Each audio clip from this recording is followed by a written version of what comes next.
আজকে বাংলাদেশের ইতিহাসে সবচেয়ে কলঙ্কজনক যে হত্যাকাণ্ড 2009 সালে বিডিআরের চৌকস 57 জন সেনা কর্মকর্তাকে এবং সর্বমোট প্রায় 72 জন কর্মকর্তা এবং কর্মচারী সহ হত্যা করা হয়।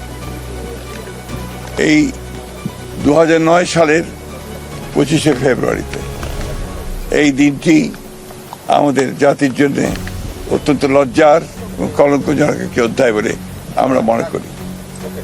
আমরা আজকে তাই এসেছিলাম এখানে বাংলাদেশ জাতীয়তাবাদী দলের পক্ষ থেকে আমাদের চেয়ারম্যান জনাব তারেক রহমান এবং আমাদের দলের পক্ষ থেকে আজকে এখানে এই শহীদদের প্রতি, যারা সেদিন শহীদ হয়েছিলেন তাদের প্রতি শ্রদ্ধা নিবেদন করতে এবং তাদের আত্মার মাগফিরাত কামনা করতে।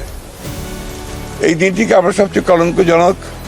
ভালো মানের রডের থেকেও 12% অধিক শক্তিশালী। আকিজ ইস্পাত, কমিটেড টু কোয়ালিটি। পুরো যে নিরাপত্তা ব্যবস্থা, সেই ব্যবস্থাকে ভেঙে দেওয়ার একটা গভীর চক্রান্ত হয়েছিল।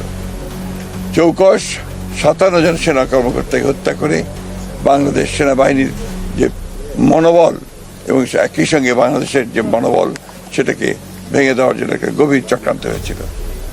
আল্লাহর অশেষ রহমতে বাংলাদেশের জনগণ তাদের স্বাধীনতার সার্বভৌমত্বকে রক্ষা করবার জন্যে এবং একই সঙ্গে গণতন্ত্রকে রক্ষা করার জন্যে তারা ঘুরে দাঁড়িয়েছে এবং বিগত নির্বাচনের মধ্য দিয়ে আজকে বাংলাদেশ জাতীয়তাবাদী দল রাষ্ট্র পরিচালনার দায়িত্ব পেয়ে বাংলাদেশের স্বাধীনতার সার্বভৌমত্বকে সুসংহত করা এবং গণতন্ত্রকে প্রতিষ্ঠা করবার একটা বড় সুযোগ পেয়েছে।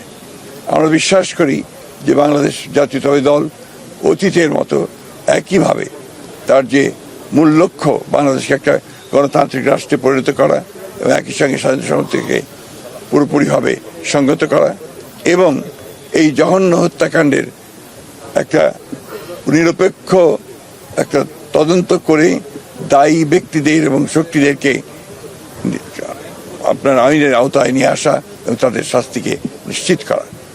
আমরা আবার আমাদের সেই শহীদদের প্রতি গভীর শ্রদ্ধা জানাচ্ছি এবং তাদের পরিবার পরিজনদের প্রতি আমাদের সমবেদনা জানাচ্ছি এবং এই জঘন্য হত্যাকাণ্ডের আমরা তদন্ত দাবি করছি।